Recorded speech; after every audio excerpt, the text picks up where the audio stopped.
Welcome, replay viewers. This is day 12 of my 21-day scoping challenge to myself. If you are watching in the Periscope app, you can tap to leave hearts.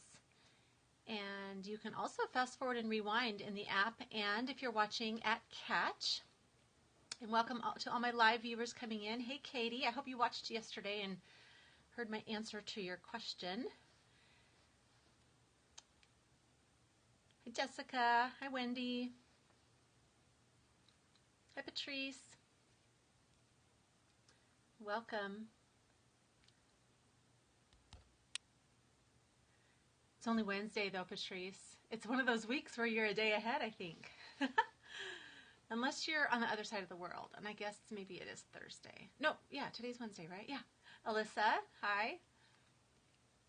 Oh, Katie, yeah, you know, I was having some weird issues yesterday. And so maybe I wasn't the one able to see your comments. So I don't know what was happening there. It was strange because I started the scope over because the first one kept saying 0. Don't worry, Patrice, I've been there before. The first one kept saying I had 0 viewers, but when I actually went to delete it, it said there had been 4 people in right when I deleted it. So I don't know what was happening there, but welcome. Hi, Web Diva. What is your name? You were invisible. Well, I can see you today, so that's good. I am Melissa from MakerySpace.com. Marcy, welcome. And I love to talk to Etsy sellers and equip them with some of the more left-brained aspects of running their business, because that is just how my brain works. I love the creative part and I love the technical parts and all the details. So that is what I love to do on Periscope especially. Hi, Christine. Welcome. Today, I am going to address another question from a viewer, which I am loving that you guys are submitting questions. You can do that at MakerySpace.com/scope, and you scroll a little bit down, and there's like a little form that you can fill out if you want me to talk about something on Periscope relating to selling on Etsy or relating to, in general, having your small business as a maker, you know, even if it's more social media oriented or whatever. Hello, Sweet Express 36. What is your name? I'm trying to keep track of names a little bit better. Welcome to everyone who's joining.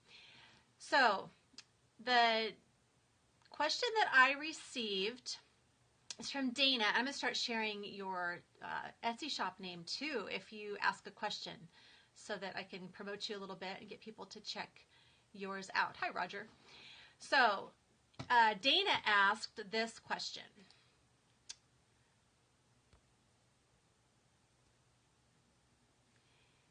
She said, I have a match your brand camera strap cover listing in which I offer to work with bloggers or photographers to make a coordinating strap cover to go with their logos.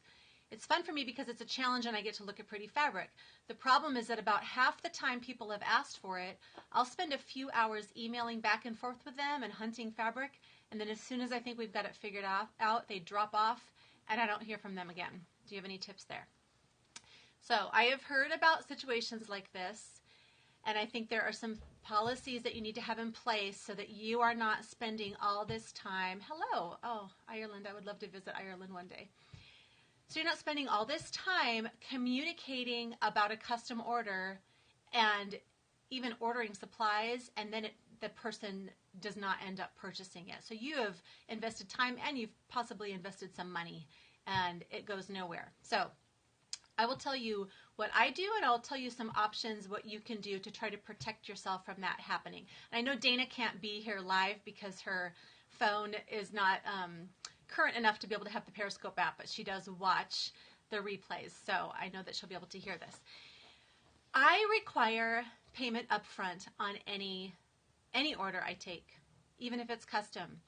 That way, you know that when you start the work, you have already been paid for it, and then you will finish it, and you will not have to worry about trying to get payment from that person, okay? A lot of sellers work that way, and it's very rare that I hear people that have complained that they actually have to pay for something before it's done. Now, there are other sellers who maybe make something that's a lot more time-consuming, or it has a longer turnaround time, or it's a lot more expensive, and so they feel like they want to work with customers on accepting payments. and take those in installments. So maybe they'll require a deposit or money down before they start on the project. So if you want to do it that way, that is definitely an option. Etsy actually is okay with you receiving installment payments. The way they want you to do it is they want you to create the listing for its full amount, and then you enable the other form of payment in your shop. And so if the person checks out, they are not having to pay the full amount. So let's say what you're working on is going to be $100 and you want 50% down. You would create the listing with all the necessary details that you've talked about so that that is there for your protection. You would enable other as a form of payment, and that person would put it in their cart and check out, but they wouldn't have to pay anything right then because it says other. And then what you would do is you would send a PayPal invoice from your own PayPal account for that $50 deposit. I highly recommend that you do this before you order any materials, before you start on it. So you could have some communication ahead of time with the customer, but even then you have to be careful that that customer is not sucking 5 hours out of your time planning and going over the details of this purchase without ever having paid a penny. So you need to kind of have some boundaries in place for yourself where you go, okay, at this point, I'm going to ask for a commitment before I continue to just invest all these back and forth conversations or emails. So that person would check out, you'd send the PayPal invoice, they would pay that $50. At that point, then you can order the materials and then start on it.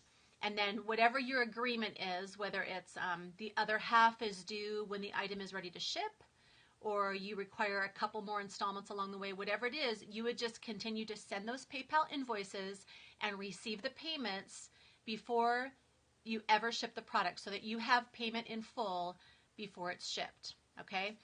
So you can do that. And also another thing I would recommend is to protect yourself, make that deposit non-refundable, because if the person pays the $50 deposit and then comes back later and goes, oh, you know what, I actually don't want to move forward with this, could I get my money back? You have already purchased those supplies that perhaps were very particular to that project and you may not be using on something else, and you've put all that work into it, and it's something that you may not be able to list in your shop if it's that customized. So I would say that the deposit is non-refundable. So that person realizes this is a commitment. I need to follow through on this. I can't just flake out after I have put some money down and then just turn around and ask for a refund on that money. So non-refundable deposit to cover your design work and to cover the materials that you have purchased. You can either create a regular listing in your shop, or you could go through the request custom listing route if you have that button enabled in your shop. And that way it would be a private listing that would get, if you've never worked with these before, the way that works is you create a private listing. It gets sent, the link gets sent to the buyer in a convo, and it doesn't show up in your shop where other buyers see it. So there would be no confusion about someone else possibly purchasing it because it would be private for that buyer only. So that's one option if you have that enabled. Otherwise, you can just set it up as a regular custom listing.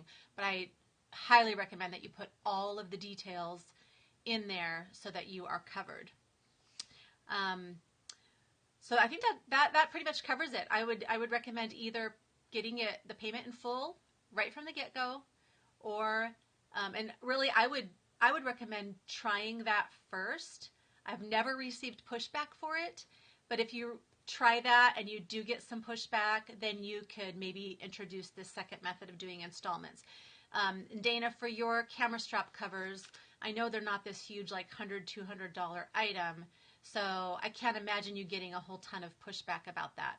But this, I think, will help you prevent dealing with those flaky buyers who are taking up a lot of your time and then never come back and actually follow through with the purchase after they're initially excited about it. So does anyone have any other input? Do you have other methods of dealing with payments on custom orders, or do you have any questions about something that's come up for you before in your own shop?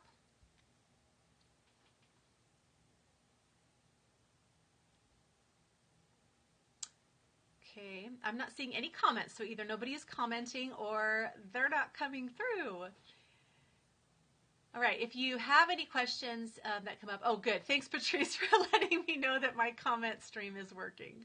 Okay, so I will just assume nobody has any questions about that. Okay, good, Katie. I'm glad that was helpful.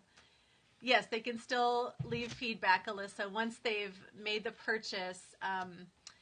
When they leave the feedback, you know how it shows the item that they purchased? I'm not sure if someone clicks on that, what it shows, if it shows any sort of details. But as far as I know, they can leave feedback on that custom order. So you setting up a private listing does not take out the opportunity for them to leave that feedback. Can you market to get more custom orders? Well, yeah, that's totally up to you. If you are wanting to increase your custom orders, then I would enable that button, because then it's front and center for people who are shopping. It's not in the app. The request custom listing button, I believe, is not in the app, but in a browser on a computer or in a mobile browser, that request custom order is front and center. And it's not only on the sidebar of your shop, like under where your sections and your policies and about page are linked, but when they're looking at a particular listing, there's an invitation to request a custom order too. So if you enable that button, which is in your shop settings under options, then the person will always know, it'll be right in front of their face, like, oh, this isn't quite what I'm looking for, but maybe she can make me something that I want. And they can click that button. So that's a really good way to have that always be something that your buyers are aware of. But if you are wanting to market to accept more custom orders, then I would make sure that when you're creating custom orders that you're taking pictures of those and posting them on Instagram and Facebook and giving people an example of what you can do as far as something that's customized that's not always listed in your shop. Any other questions? Alrighty. I will put the show notes and links to any information on custom orders in, just a sec, I'll talk about that, Patrice, in the MakerySpace.com/scope under today's scope title. When customers send you requests to email, sometimes I think people are new to Etsy. They don't really understand how the conversation system works. That's a really great process, Paper Bliss. I think that's very well thought out. Each step along the way, you require another installment. Some people don't understand how convos work, and so they will end up finding a way to email you instead.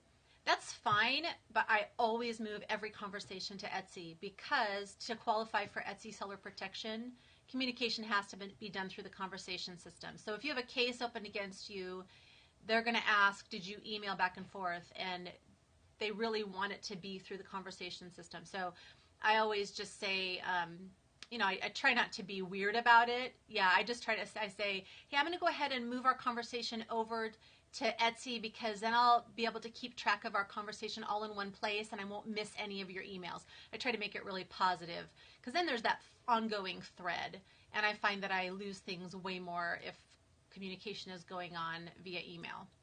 But I don't want to make them feel like, oh, you're probably going to swindle me, and so I want to be protected by Etsy. I just make it look like it's a convenience thing for both of us. Alrighty, so if you have any topics you'd like to see me cover, go ahead and go to MakerySpace.com/scope and scroll down to that little submission form, and you can fill out your name and email and your question or topic and send that over to me, and I will get that and consider it. I hope you have a wonderful rest of your day, and I will see you tomorrow.